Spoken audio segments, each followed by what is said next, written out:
Hey, what's up, everybody? Daddy Dave from Street Outlaws. First off, thanks for watching the YouTube channel. It's growing. It's just going to get bigger.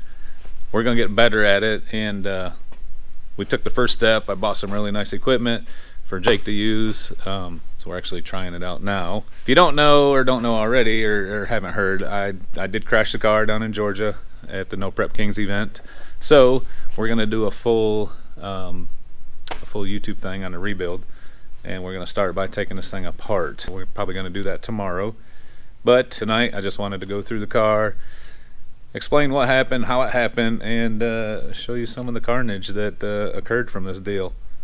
So, yes, this car has been into the wall once before. And happened in North Carolina. Grudge racing, a guy up there, and I got into the wall.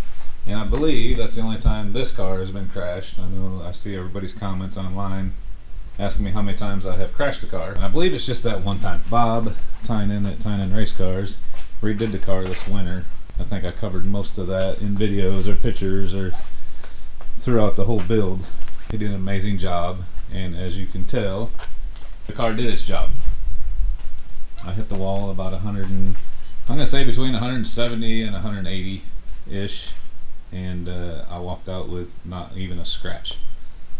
So Bob did a great job, and that's why it's going back to him. So the bar, I cut the bar here to try to relieve some of the pressure, because I don't know if you can tell in the video, but the motor is sitting in there kind of crooked. So there's a lot of pressure on the bars. When I cut this one, this actually sprung over that far. That's how much tension is on everything, because it's got it all shoved that way. So I tried to relieve some of the pressure on it, but we took a hard impact. You see all the full suspension on this side is gone. Broke the spindle mount, broke the steering arm,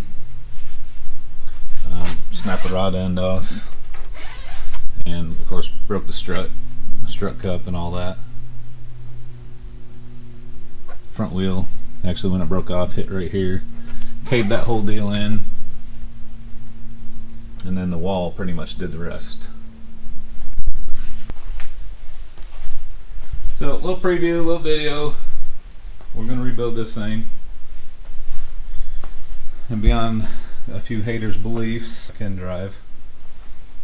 It happened really quick when it did happen. I changed the torque converter. We put a spragless torque converter in it.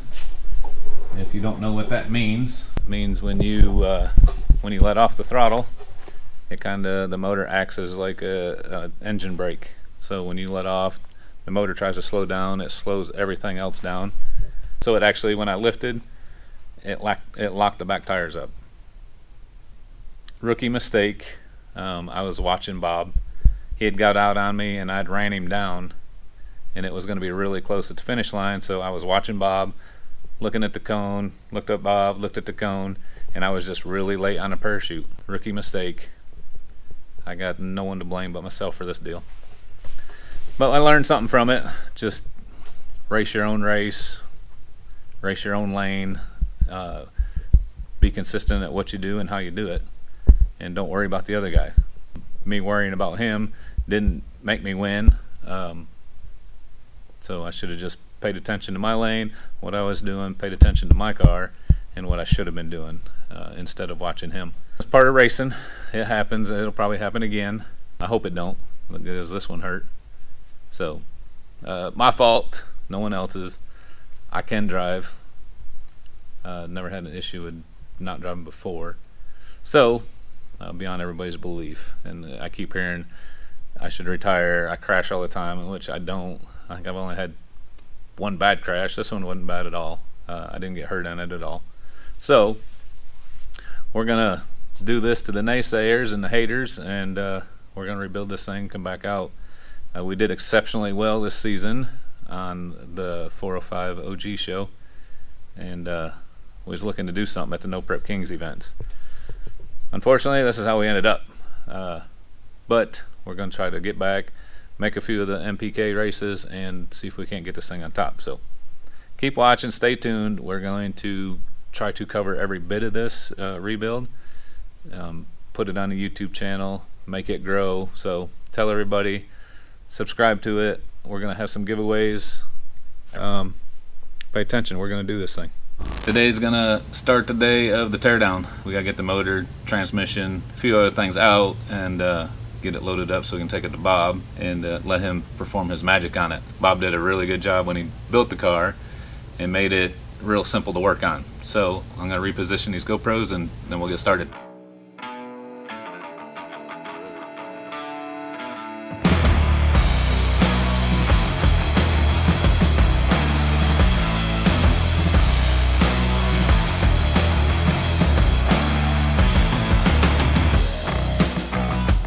We're gonna get this cross member out of the way.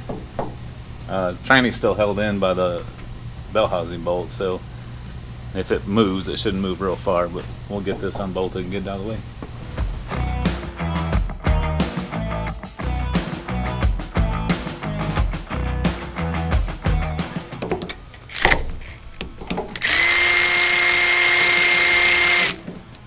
I already cut this to relieve the pressure.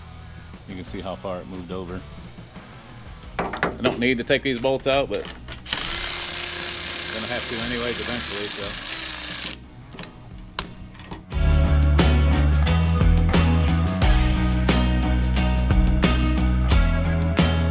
Removable makes it way easier to get this thing out. Bob hated me for making him do that, but I'm glad I did.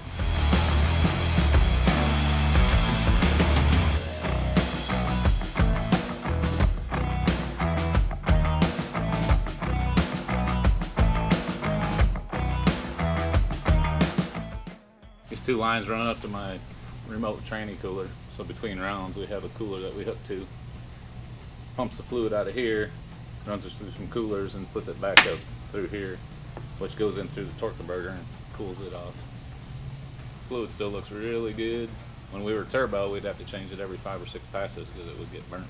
But with a Pro Charger, we go 4 or 5 races before we change it.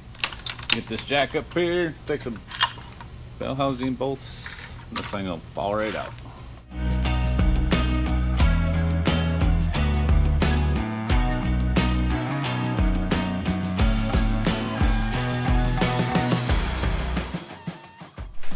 We got the transmission out.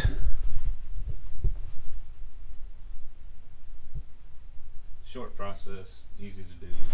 Now we just got to get this thing out. We're gonna pull the motor out and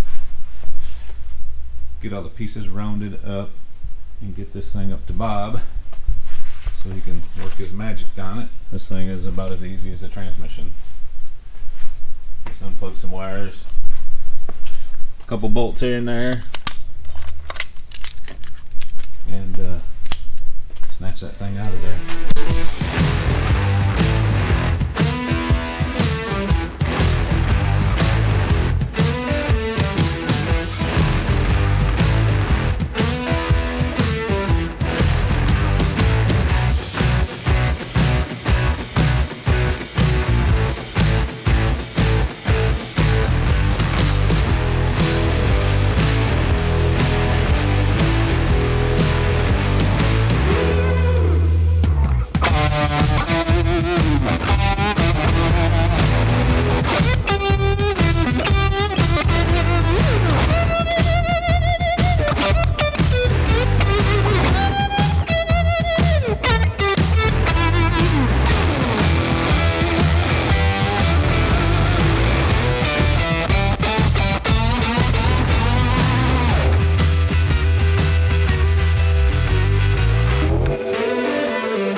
Everything's out, motor's out, tranny's out.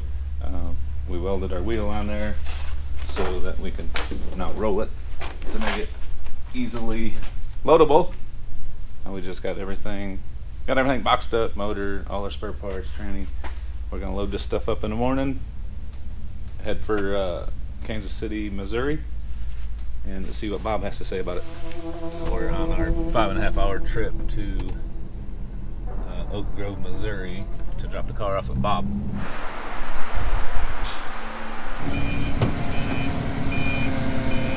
Is it sad that motor costs more than this truck?